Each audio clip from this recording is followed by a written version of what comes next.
Hey guys, welcome back. I hope you're having an amazing day. Let's get right into the stories. The first one is an entitled people story. I never meant to get wrapped up in a feud with my homeowners association. All I wanted was to live a quiet, peaceful life on my 5 acres of land out in the country. But I guess the homeowner association board members had different plans. It all started when I decided to build a small barn on my property. Nothing fancy, just a simple wooden structure to house some farming equipment and supplies. I checked the county building codes to make sure everything was up to standard. The permit office gave me the green light, so I started construction. A few days into the project, I got a knock on my door. Standing there was Barbara, the head of the homeowner association board. Right off the bat, she started lecturing me about how I failed to get approval from the homeowner association before starting construction. I calmly explained that I wasn't actually part of the homeowner association, so I didn't need their permission.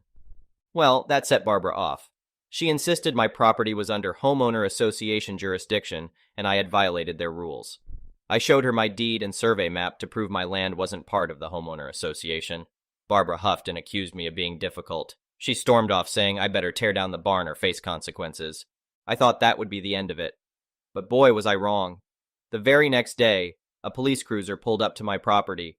Barbara had called the cops, claiming I was building illegal structures on homeowner association land. Thankfully, the officer was reasonable. After reviewing my paperwork, he agreed that my land fell outside the homeowner association boundaries. He even apologized for the trouble and said he'd have a word with Barbara about misusing police resources. Over the next few weeks, the homeowner association board kept finding new reasons to sick the cops on me.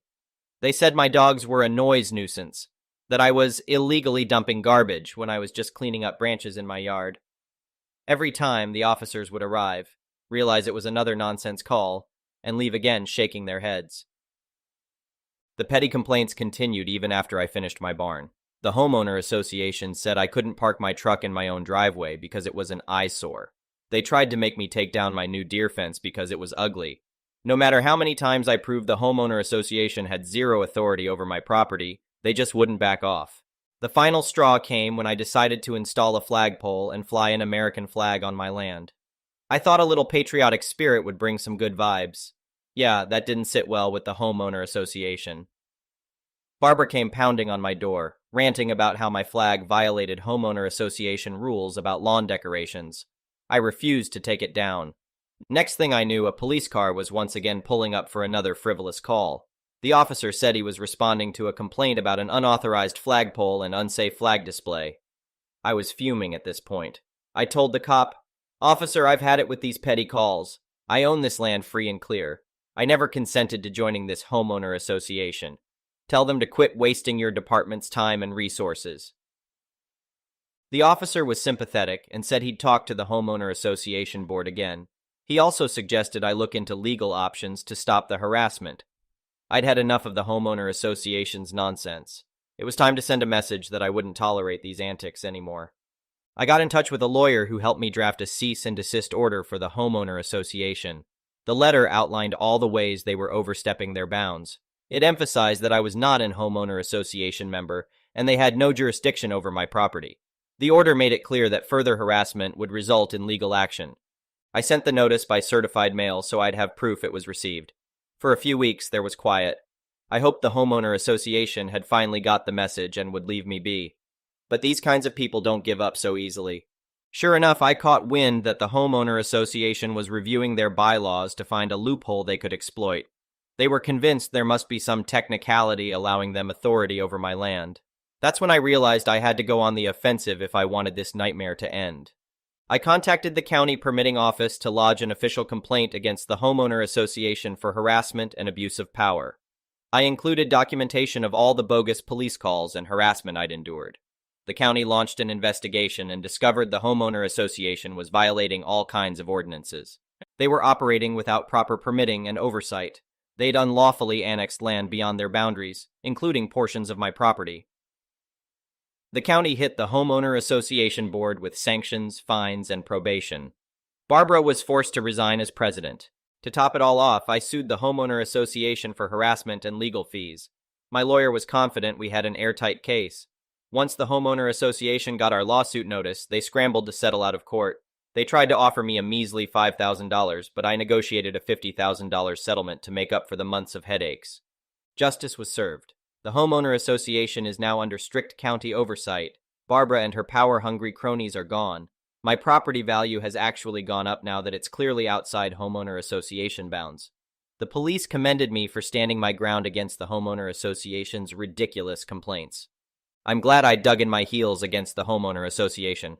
Some may say I won by stubbornness alone, but I prefer to think of it as strategic, malicious compliance. I used the homeowner association's own tactics against them until they imploded from the inside.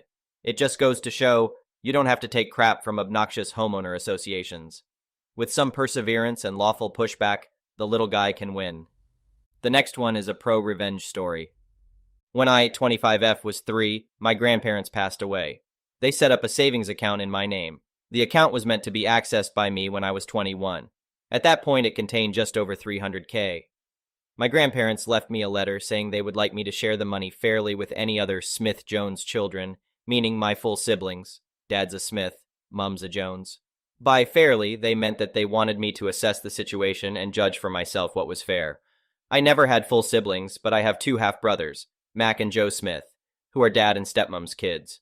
Due to the specific wording my grandparents used, I legally never had to give Mac or Joe any money.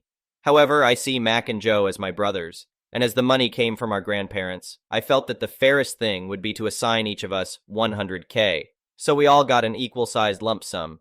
And I figured that when Mac, the youngest, turned 21 and took his $100K, we could split any remaining money. When I turned 21, Dad suggested I buy a house with my $100K. I found a place I loved, but it was $130K, and I couldn't get a mortgage, so Dad said I should borrow $30K from the account. I did, figuring I could pay it back before my brothers turned 21, and I have been repaying it. The account should be at $208K right now, but due to me withdrawing and then repaying that money, it's at $195K, so I still owe $13K. Joe turned 21 recently, and as I was giving him his $100K, Joe noticed that there was less in the account than there should be. I explained and said I was going to put it all back before Mac, now 19, turns 21. Joe told Mac and both boys said I stole from them and owed them the full $13K back plus $3,000 of interest that they felt they would have gotten, and they wanted it all paid by this summer, which gave me less than 6 months to bring the account up to $211K. I said I'd do it, but over 2 years as planned. The boys then wrote up a contract to that effect. I went to sign it, until I saw that it said 6 months to pay it all back. I wouldn't sign as we agreed on 2 years. They said I should figure it out as they were entitled to that money and would be seeking legal advice. Later that day I got an email, clearly written by them, saying that they intend to sue me for the $16K, plus whatever is currently in the account, and additional damages and emotional distress on top of that. At this point in time, I'd given Joe about $50K of his $100K because he wanted it in installments. I responded that legally, they were never entitled to any of it, and given their attitudes, I'd say they've already received an amount I deem fair, so that $50K was all they were getting. I then got a barrage of texts, calls, and emails yelling at me for going back on our deal. I blocked them. They then took to social media, saying that I was trying to screw them out of their inheritance, and rallying our extended family into harassing me over this, and it mostly worked as a lot of people messaged me. However, I got a message from this guy called Chris Smith. Chris said he was 27 and claimed to be my half-brother. I had never met him before, but he sent me photos of him as a kid with our dad, grandparents, and me. He showed me that he also had an account with $150K in it, and a scan of a letter from our grandparents, saying this money was meant to be shared fairly among Dad's illegitimate children. Chris also told me we have another half-sibling who is 18. He'd been looking for me for a while, but only found me when Dad shared Joe's post, which had me tagged. We checked with a solicitor to make sure, and as the boys are legitimate, they aren't entitled to anything in Chris's illegitimate kid fund. And as they are my half-siblings, they aren't entitled to anything in my Smith-Jones kids fund either. I sent the boys a letter formally telling them to back off, stop posting about me online, and enjoy the $50K because it's all they're getting. The day they received the letter, Chris got a PM from Dad, asking if the boys can have some of Chris's fund. Chris also said no, and told Dad we'd met. I told Mac and Joe about Chris and our other half-sibling with Chris's permission. So it looks like my grandparents, knowing about Chris before they passed, set up 2 funds. One for the kids Dad had with my mother, who was still his wife when they passed, and one for children born out of Dad's affairs, presumably to make sure no one tried to screw anyone else over out of hurt feelings. I'm getting a lot of crap, but holding firm on my decision. The boys have realized that I won't back down on this, and it sounds like I've caused a schism at their house, as Joe has all the money and no intention of sharing. So Mac is now feeling twice as screwed, plus stepmom apparently did not know about the other half-siblings, or that my half-sister was born after she and Dad got married, and she's made Dad move into a hotel. It sounds like Dad is looking for a long-term living arrangement outside of the family home, because it looks like she is not letting him move back in. Dad is begging me to reconsider, but honestly, I'm done with all of them except Chris and my sister. The next one is a petty revenge story. I was about 18 or 19 at the time and babysat our neighbor's 3-year-old boy. He loved animals. It was the middle of spring, so nice and warm. So I decided to ask his mother if it would be fine to take him to a petting zoo in the city. Everybody was excited, me included, so we went. We had a ton of fun. He got a large amount of animal feed so he could enjoy himself. Nothing was weird up until this point. Nobody was staring, and I felt it was pretty obvious that I wasn't in fact his mother, but rather than that just babysitting him. Now came the time the little guy needed to pee. Not a problem, I thought to myself, so I took him to the toilets. There was a large line in front of the women's bathroom, but since I had to accompany him, because he was too young to use the adult toilets himself, we couldn't just go to the men's bathroom, which was empty. I figured waiting in line for a minute or two was not going to be an issue, though. Enter Karen. "Kay. Hi, excuse me?" She tapped me on the shoulder. Me. "Yes?" I thought since she had a little girl with her, she might just wanted to ask to skip ahead in the lane because her little girl needed to pee badly. "Kay, is this your child?" Me. "Oh no, this is my neighbor's child. I'm just babysitting today." Kay. "Why the duck are you taking him to the bathroom then?" She got very aggressive straight away. Me. "Excuse me? He needs to use the restroom and is clearly too young to do so by himself. So obviously I'm accompanying him? What am I supposed to do? Let him just pee his pants?" K. "This is highly inappropriate. Only his parents should accompany him to the restroom. He is a boy, and on top of that, not even your child. God knows what you might do in there with him." Okay, so now I was getting kind of pissed. At that point in my life, I had dealt with a lot of bullcrap from people since I was a nurse, and people in the hospital tend to be entitled as hell when they don't get their way. I was absolutely capable of defending myself with words, and I already lost my temper with her being so rude. So I said, very loudly, "You think I would look at his penis in there? You, what the hell, why do you have to make a bathroom trip with a small child sexual? Do you think about that when you take your girl to the bathroom? Oh my God. Would you do stuff to your girl? Oh, that is disgusting. Why would you even think about something sexual when thinking about a little boy going to the bathroom?" Now I said all of these things kind of very sarcastically, as it was just meant to scare her off. But obviously, I said it loud enough for a lot of people to hear. Now everybody looked at her disgusted and whispered or even chimed in with me to tell her thinking stuff like that was disgusting and that she should leave me alone. She looked mortified at this point and just backed away and left. Moral of the story, please let people take children to the bathroom peacefully, because I couldn't have just let that poor boy pee his pants. The next one is a malicious compliance story. So for a little context, this story is not mine. This happened to my father in the 80s and the 90s, but I will write in the first person because English is hard. In the 80s, I lost everything I could. I dropped out of college, my father died of a heart attack, and my mother was somewhere in the wind. I wasn't worth the air I was breathing. As a last effort, I saved up some money to move to a different state so that I could start fresh. I chose Montana to be my new home. Because I didn't have a college degree, I knew I could only make a living with my hands, and not my head. After a bit of looking around, I found work on a ranch. The owner of the ranch, let's call him Jack, took me under his wing. He taught me how to ride a horse, how to herd, how to do cutting, roping, and many other useful skills on a ranch. My goal was to have enough money for a deposit so I could buy a house, or at least some land. After about 3 years, I had the money, but I loved the ranch and the folks so much that I chose to stay longer. In the spring of '88, I finally made the decision to quit.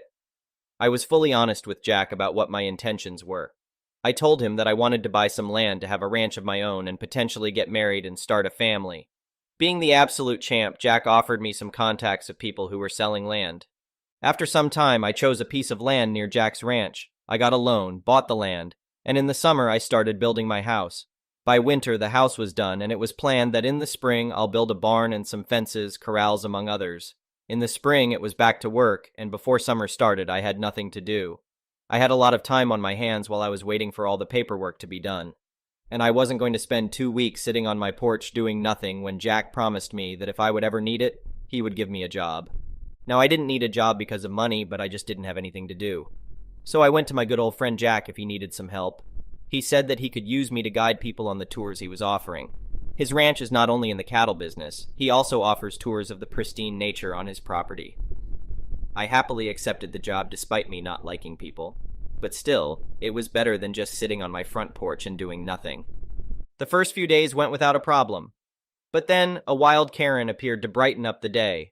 I was just returning from a tour when I saw this Karen in the middle of the field yelling at this girl, who was also a guide. I didn't know the girl, but in my books, whoever makes a girl cry is an a-hole. I came over to them, and in the most passive-aggressive voice I can, I say, "Good day, what seems to be the problem?" And the Karen's wrath was now aimed at me, and she yelled back, "This idiot has no respect for the desires of the customer. Give me a manager now." Now, I didn't expect such strong wording, but I kept my cool despite my hot-headedness, and I came up to the girl, who's now sobbing because this Karen was mouthing off to her pretty good, and I say to her, "Leave her to me, I'll take care of her. You go take a break and tell Jack that I'll be with this piece of work." She gives me a grateful smile and a nod and rides away. I go to the Karen and I say to her, "Ma'am, I can't get you the manager as he's busy right now, but if you want, I can be your guide in her stead for the remainder of the tour." She replies very politely by saying, "Sure, I think even the trees will be better than that B*tech." Every part of my hot-headed self wants me to pretty much bury this woman right then and there, but I keep my cool, and we head off on the tour. And within the first minute, what a piece of work she truly is. She behaves like she knows best, and everyone is lesser than her, and everything should be given to her. When we are about to turn around and go back, I give her a choice. We could either go the official route, or we could return by the unofficial route, which is shorter, but there were bear sightings reported in the past few days. I tell her that the unofficial route is quite dangerous, but just as I wanted her to do so, she vehemently objects because she is the wisest person alive and knows the best. Great, my trap had worked. After about 5 miles on this unofficial route, she starts screaming and turns so pale that she's even more white than paper. In the distance, there is a grizzly. I knew about the danger I dragged both of us into, but in the end, it was technically her choice to go that route. I tell her to make herself as big and loud as she can. I follow suit, but the bear keeps getting closer. It keeps growling at us. With every growl, Karen was getting ever more pale. After it gets way too dangerous, I shoot a round out of my rifle and the bear gets scared and runs away into the woods. The entire ride back, she keeps yelling at me that I put her intentionally in so much danger. And yes, I'll admit, it was quite reckless taking a visitor into a part of the woods where there were bear sightings reported, but technically she made the decision to go that route. I stay silent the entire ride because I can't keep a straight face. I was laughing maniacally in my head, and I knew that if I looked at her, I would start laughing out loud. When we returned, she was shaking violently and was pale as ever. After I tied up her horse, she demanded that I get her the manager, and I gladly point her to the little building in the distance, and she storms off. She starts yelling at Jack, and I can see that Jack is trying his hardest not to break out laughing. I could hear that she was demanding that I be fired, but the neat part was, I wasn't an employee of Jack's. I was doing it as a favor for a friend, and thus I couldn't be fired. After the Karen's tirade ends, Jack comes to me laughing like a kid, and he asks me, "How did you even come up with that, OP?" I start giggling as well and answer, "Well, she made the girl cry, so I wanted to give her special treatment. I heard of the bear sightings, and it worked out well in my favor." He then asks me not to do that again as it was reckless, and I agree, and I tell Jack, I don't plan on doing it again, but I had a plan if the bear mauled the damn wretch. My defense would be that I gave her the choice to go on a safer path, but because she was apparently of higher intellect than me, I simply agreed. Jack gives me a smile and heads off. Years later, my father would end up meeting that girl guide again. Her name was Abby, but nowadays I simply call her Mom. Thank you for watching. I would really appreciate it if you could like the video and subscribe to our channel if you haven't already.